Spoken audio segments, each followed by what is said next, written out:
Hi, this is Rajesh Sharma. ఏదైనా ఒక project ప్రతిపాదనల దశలోనే ఏళ్ల తరబడి నానడం చూస్తూ ఉన్నాం మనం. అలాంటి వాటికి ఎగ్జాంపుల్స్ చెప్పాలంటే చాలా చాలా ఉంటాయి. నేను మొన్న ఒక వీడియోలో కూడా చెప్పాను, మళ్ళీ వాళ్ళు చెప్పడం బోర్ కొడుతుంది. ఫ్లడ్ ఫో కెనాల్ అనేది, ఆ తర్వాత ఈ మనోహరాబాద్ నుంచి కొత్తపల్లి కరీంనగర్కు రైల్వే లైన్ అనేది ఆల్మోస్ట్ 30-35 సంవత్సరాలుగా వింటున్నాం. ఇప్పటికి కూడా వాటికి సంబంధించిన పూర్తి ఫలాలు అందలేదనే చెప్పాలి. అట్లా చాలా కార్యక్రమాలు అలా ప్రతిపాదనల దశల్లోనే ఏళ్ల తరబడి నానుతూ ఉంటాయి. ఆ తర్వాత అవి పట్టాలెక్కేసరికి దశాబ్దాలు గడిచిపోతూ ఉంటాయి. కానీ ఇటీవల వచ్చిన ఒక ప్రతిపాదన మాత్రం ఎంత వేగంగా పట్టాలెక్కుతుంది అంటే, ఎంత వేగంగా కార్యరూపం దాలుస్తుంది అంటే, really I'm wondering about that. Yes, I'm talking about Bharat Future city, Amaravati Machilipatnam పోర్టును కనెక్ట్ చేస్తూ 12 వరుసల 12 లైన్స్ గ్రీన్ఫీల్డ్ ఎక్స్ప్రెస్ హైవే దాదాపు 3 నెలల క్రితం తెలంగాణ ముఖ్యమంత్రి రేవంత్ రెడ్డి నోట వెలువడిన మాట ఇది. అదే మీటింగ్లో ఆంధ్రప్రదేశ్ ముఖ్యమంత్రి చంద్రబాబు నాయుడు గారు కూడా దానికి ఓకే చెప్పడం. ఈ రెండు రాష్ట్రాల విజ్ఞప్తి మేరకు ఎలా అంటే, రాష్ట్ర పునర్విభజన చట్టంలో ప్రస్తావన కూడా ఉన్న నేపథ్యంలో దాన్ని ఉటంకిస్తూ రేవంత్ రెడ్డి ప్రస్తావన చేయడం, దాన్ని చంద్రబాబు గారు వెంటనే ఓకే అనడం, కేంద్ర ప్రభుత్వం కూడా చట్టంలో ఉంది కాబట్టి వాళ్ళు కూడా వెనక్కిపోకుండా ముందుకు రావడం చూసాం. దాదాపు 3 నెలల కాలంలోనే ఒక కీలకమైన దశకు ఆ ప్రాజెక్టు చేరుకుంది. అది మనకు ఫ్యూచర్ సిటీలో కుర్మిద్ద తండ దగ్గర రాబోతున్న జంక్షన్ నుంచి స్టార్ట్ అయ్యి అమరావతి ఔటర్ రింగ్ రోడ్ను క్రాస్ చేస్తూ మచిలీపట్నం పోర్టు వరకు వెళుతుంది ఆ రోడ్డు. దానికి సంబంధించి అలైన్మెంట్ ప్రిపేర్ చేసే బాధ్యతను ఆల్రెడీ నిర్దేశించారు. దానికి సంబంధించిన కీలకమైన అప్డేట్ నేను ఇప్పుడు ఈ వీడియోలో చెప్పబోతున్నాను. ఈ రోడ్డు చాలా చాలా కీలకం. నిజం చెప్పాలంటే 2 రాష్ట్రాలకు సంబంధించి గేమ్ చేంజర్గా చెప్పవచ్చు. ఎందుకు గేమ్ చేంజర్ అంటున్నానంటే, తెలంగాణ ముఖ్యమంత్రికి భారత్ ఫ్యూచర్ సిటీ అనేది అత్యంత ప్రియారిటీ ప్రాజెక్టు, ఆయన మానసపుత్రికగా ఆయన భావిస్తున్నారు. సో సేమ్ టైం ఆంధ్రప్రదేశ్ యాంగిల్లో అక్కడ కూడా అమరావతి నుంచి శంషాబాద్ ఇంటర్నేషనల్ ఎయిర్పోర్ట్ కనెక్టివిటీ అనేది చాలా చాలా ముఖ్యం అక్కడ ఇన్వెస్టర్లు రావడానికి. సేమ్ టైం ఇక్కడ ఫ్యూచర్ సిటీ ఎక్స్పోజ్ అవ్వడానికి ఈ రెండింటిని లింక్ చేస్తూ ఈ రోడ్డు ప్రతిపాదన చేయడం, దాని మీద national highway authority of India శరవేగంగా అడుగులు ముందుకు వేస్తూ ఉండడంతో అతి త్వరలో ఈ భారీ రహదారి మనకు అందుబాటులోకి వచ్చే అవకాశాలు కనిపిస్తూ ఉన్నాయి. ఎందుకు తెలంగాణకు గేమ్ చేంజర్ అంటే, ఇంకొక కీలకమైన అంశం, రాష్ట్ర విభజన జరిగినప్పుడు తెలంగాణకు సముద్ర తీర ప్రాంతం లేదు కాబట్టి ఒక డ్రై పోర్ట్ ఇస్తామని ఆనాటి చట్టంలో ప్రస్తావించారు. సో అది కూడా ఈ రోడ్డుకు చాలా కీలకం. ఎందుకంటే ఫ్యూచర్ సిటీ సమీపంలో ఏర్పాటు కాబోతున్న డ్రై పోర్టు నుంచి మచిలీపట్నం పోర్టుకి లింక్ చేయడానికి ఈ రోడ్డు ఉపయోగపడుతుంది. అందుకే ఏకంగా 12 వరుసలు, అంటే అటు 6 వరుసలు ఇటు 6 వరుసలు కలిపి మొత్తం 12 వరుసలు ఉంటుంది. మన ఔటర్ రింగ్ రోడ్డు చూసే వాళ్ళకి క్లారిటీ ఉంటుంది. ఔటర్ రింగ్ రోడ్డు అటు 5 వరుసలు ఇటు 5 వరుసలు, సర్వీస్ రోడ్డు కాకుండా మెయిన్ రోడ్డు సంగతి చెప్తున్నాను.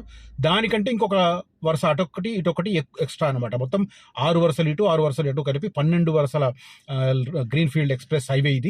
దీన్ని ప్రతిపాదించారు. సో డ్రై పోర్టు నుంచి సీ పోర్టుకు కనెక్టివిటీ తెలంగాణకు ప్రయోజనం. ఫ్యూచర్ సిటీ ఎక్స్పోజర్కు సంబంధించి ఫ్యూచర్ సిటీలో ఏపీకి సంబంధించిన వాళ్ళ ఇన్వెస్ట్మెంట్స్ ఆకర్షించడానికి ఈ రోడ్డు అవసరం.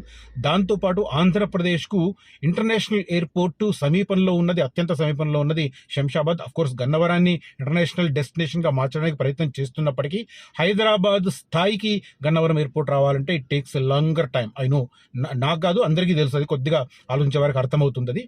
కాబట్టి ఎవరైనా ఇప్పుడు శంషాబాద్ ఎయిర్పోర్ట్లో దిగి ప్రస్తుతం ఉన్న రోడ్డు ప్రకారం విజయవాడ దాటి అమరావతి వెళ్ళాలంటే ఆల్మోస్ట్ 4-5 అవర్స్ ట్రావెల్ చేయాల్సి వస్తుంది.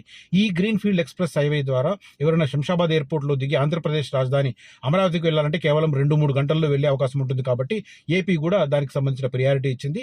రీఆర్గనైజేషన్ బిల్లులో కూడా ఏపీ కొత్త రాజధానికి హైదరాబాద్ను కనెక్ట్ చేస్తూ ఒక ఎక్స్క్లూజివ్ రోడ్డు వేయాలని రీఆర్గనైజేషన్ బిల్లు ఉంది. కాబట్టి ఇవన్నీ సానుకూలమైన అంశాలను దృష్టిలో పెట్టుకుని చేస్తున్న పరిస్థితి. ఇప్పుడు లేటెస్ట్గా వచ్చిన డెవలప్మెంట్ ఏంది అంటే, హైదరాబాద్ అమరావతి బందర్ పోర్టు డిపిఆర్కు కన్సల్టెన్సీ సంస్థ ఖరారు. రైట్, హైదరాబాద్ విజయవాడ విస్తరణపై ఏదైతే ఈ 6 లైన్స్ చేస్తున్నారు, ప్రస్తుతం ఉన్న హైదరాబాద్ నుంచి విజయవాడకు నేషనల్ హైవే 65 ఉంది కదా, దాన్ని 6 వరుసలు చేయడానికి ఏదైతే సంస్థ పనిచేసిందో అదే సంస్థకు ఈ బాధ్యత కూడా Bharat Future city, Amaravati, Machilipatnam port greenfield road సంబంధించిన డీటెయిల్డ్ ప్రాజెక్ట్ రిపోర్టు రూపొందించే బాధ్యతలు దానికి అప్పగించారు.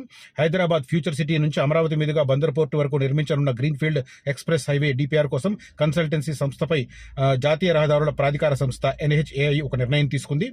ప్రస్తుతం హైదరాబాద్ విజయవాడ 4 వరుసల రహదారిని 6 వరుసలుగా మార్చడానికి బాధ్యతలు అప్పగించిన సంస్థకి ఈ బాధ్యతలను అప్పగించేందుకు NHAI నిర్ణయం తీసుకుంది. మొత్తం హైదరాబాద్, అమరావతి, మచిలీపట్నం వరకు 300 కిలోమీటర్ల వరకు 6 వరుసల పని. అసలు యాక్చువల్గా దీనిలో 6 వరుసలు రాశారు కదా, యాక్చువల్గా దాని ప్రకారం 12 వరుసలు ఉంది.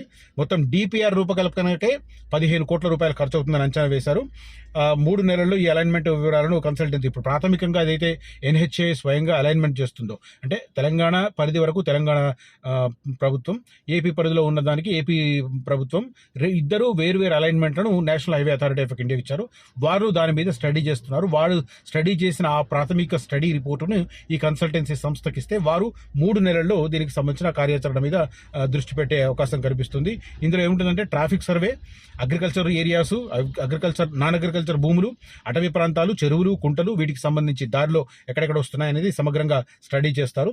పూర్తి స్థాయి నివేదిక సమర్పించడానికి మాత్రం 1 year పడుతుంది. అంటే ప్రాథమిక నివేదిక 3 నెలల్లో ఇస్తారు.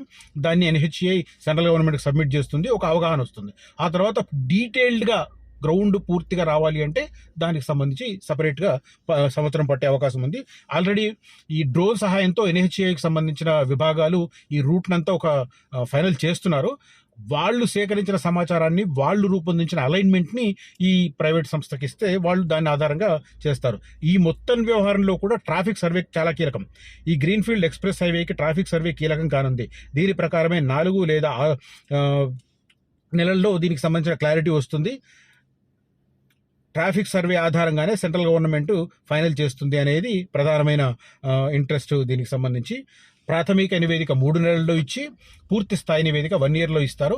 ఆ తర్వాత సెంట్రల్ గవర్నమెంట్ కనుక ఫండ్స్ అలాట్ చేస్తే ఇమీడియట్గా దానికి సంబంధించిన భూసేకరణ పూర్తయి భూసేకరణ టేకప్ చేసే అవకాశాలు మనకు కనిపిస్తున్నాయి. ఇది ఓవరాల్గా తెలంగాణకు సంబంధించిన ఇంట్రెస్ట్, ఆంధ్రప్రదేశ్కి సంబంధించిన ఇంట్రెస్ట్. అన్నింటికంటే ముఖ్యంగా నేను ఎక్కువగా వీడియోలు చూస్తున్న ఫ్యూచర్ సిటీకి సంబంధించిన ఇష్యూస్. ఎందుకంటే ఫ్యూచర్ సిటీలో ఇన్వెస్ట్ చేస్తున్న వాళ్ళల్లో ఆల్మోస్ట్ నేను ఎదుర్కొంటున్న వాళ్ళల్లో 50-60% ఆంధ్రప్రదేశ్కి సంబంధించిన వారు ఉన్నారు.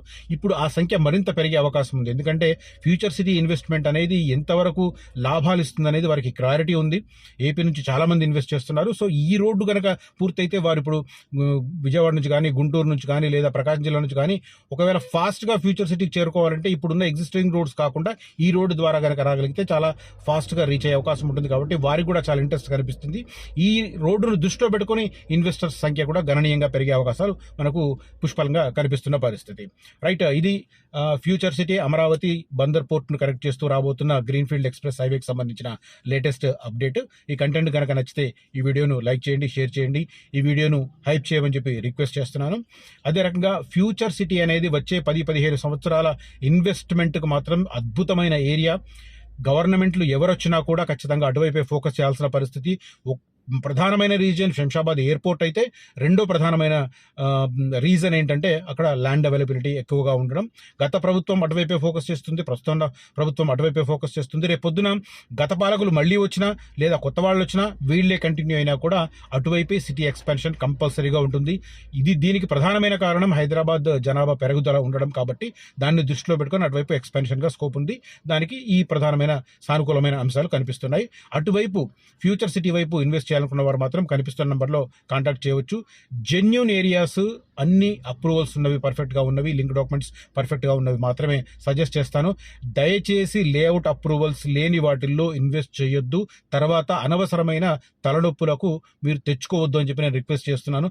నాకేం నష్టం లేదు, మీరు లేఅవుట్స్ అప్రూవల్ లేని వాటిల్లో ఇన్వెస్ట్ చేసినా నాకేం నష్టం లేదు. కానీ మీరే ఇబ్బంది పడతారు. లేఅవుట్లు ఎప్పుడో వస్తాయని చెప్తుంటారు. కొన్ని ఏరియాకు లేఅవుట్లు అప్లై చేసినా అవి చూపించేసి చెప్తున్నారు, కానీ నిజానికి ఆ ఏరియాలు బఫర్ ఏరియాలో ఉన్నాయి. ఈ ఫ్యూచర్ సిటీకి దగ్గర ప్రాంతాల్లో కొత్త లేఅవుట్లకు పర్మిషన్ ఇవ్వద్దని 2 ఏళ్ల క్రితమే గత ప్రభుత్వమే జీవో జారీ చేసింది, ఆర్డర్స్ జారీ చేసింది. కాబట్టి దాని ప్రకారం కొన్ని ఏరియాలకు అనుమతులు రావు. కాబట్టి వీటిని దృష్టిలో పెట్టుకొని మీరు జాగ్రత్తగా స్థల ఎంపిక చేసుకోమని చెప్పి రిక్వెస్ట్ చేస్తున్నాను. Just this is my advice. మీరు అనుమతులు లేకపోయినా తక్కువ ధరకు వస్తుంది అని చెప్పి కనుక మీరు ఒక పదం పడితే బాగుండదు, కానీ వాడక తప్పట్లేదు. కక్కుర్తి పడితే తక్కువ ధరకు వస్తుందని కక్కుర్తి పడితే మాత్రం తర్వాత ఇబ్బందులకు గురికాక తప్పదు. అదే రకంగా ఫ్యూచర్ సిటీ 56 గ్రామాల పరిధిలో ఓపెన్ ల్యాండ్ తీసుకున్న వారు కూడా 1-2 సార్లు ఆలోచించండి. ఎందుకంటే భూసేకరణకు ఇంకా పకడ్బందీ చట్టంతో ప్రభుత్వం ముందుకొస్తుంది. భూసేకరణను మీరు ఈవెన్ కోర్టులో కూడా క్వశ్చన్ చేయలేని పరిస్థితిని సృష్టించే రకంగా కొత్త చట్టంతో ప్రభుత్వం ముందుకొస్తుంది. కాబట్టి ఇవాళ మార్కెట్ వాల్యూ డిమాండ్ ఉందని చెప్పి తీసుకుంటే రేపు ప్రభుత్వ వాల్యూ కనుక మీకు పేమెంట్ నష్టపరిహారం కింద చెల్లిస్తే మీరు పెద్ద ఎత్తున నష్టపోతారు. కాబట్టి ఈ 56 గ్రామాల పరిధిలో ఓపెన్ ల్యాండ్స్ ఆలోచించే వాళ్ళు కూడా ఇంకొకసారి పునరాలోచన చేయమని చెప్పి రిక్వెస్ట్ చేస్తున్నాను. దాంతోపాటు ఒకటి, రైతులకు గిఫ్ట్గా ఇచ్చిన ఆ ప్లాట్లు ఏవైతే ఉన్నాయో వాటిల్లో దయచేసి రైతుల పొట్ట కొట్టకండి, రైతుల నోటికాడ ముద్ద లాక్కోకండి. వాటిలో ఇన్వెస్ట్ చేయాలని చాలా మంది ఉపలాట పడుతున్నారు. ఎందుకంటే ఎందుకో నాకు ఆ రైతులను చూస్తే జాలి అనిపిస్తుంది. కాబట్టి ఆల్రెడీ వాళ్ళ భూములు పోయినాయి, వాళ్ళకు మిగిలిన ఈ ప్లాట్లను కూడా మీరు గుంజుకొని వాళ్ళ నోట్లో మట్టి కొట్టొద్దు. అక్కడున్న రియల్ ఎస్టేట్ లోకల్ ఏజెంట్లు వాళ్ళు మాత్రం బీభత్సంగా టెంప్ట్ చేసి కొనిపిస్తున్నారు. 5-6 నెలల క్రితం ఆ రోడ్లు అవి కాకముందు 5-6 నెలల క్రితం 121 గజాలకు సంబంధించిన ఒక బిట్టుని 5-6 లక్షలకు అమ్ముకున్నారు. ఇవాళ 20,000 దాకా చదరపు గజం చెప్తున్నారు. అంటే దాదాపు 4 రేట్లు 6-7 నెలల్లో పెరిగిన పరిస్థితి. ఇది ఎంత కారణం ఏంటంటే ఆ లోకల్లో ఉన్న ఏజెంట్ల కారణంగా. అటు రైతులకు న్యాయం జరగడం లేదు, ఇటు కొన్న వాళ్ళకు కూడా ఖచ్చితంగా భవిష్యత్తులో ఇబ్బందులు తప్పవు. ఈ మధ్యలో ఉండే వాళ్ళు ఇప్పుడు లాభపడుతుంటారు. సగం 50%, 70% పేమెంట్లు చేయిస్తున్నారు. చాలా అన్యాయం అనిపిస్తుంది నాకు అది చూస్తే. రైట్, జస్ట్ సలహా మాత్రమే, నా అబ్జర్వేషన్ మాత్రమే చెప్తున్నాను. ఎవరిష్టం వారిది. Thank you for watching this video. Signing off Rajesh Sharma.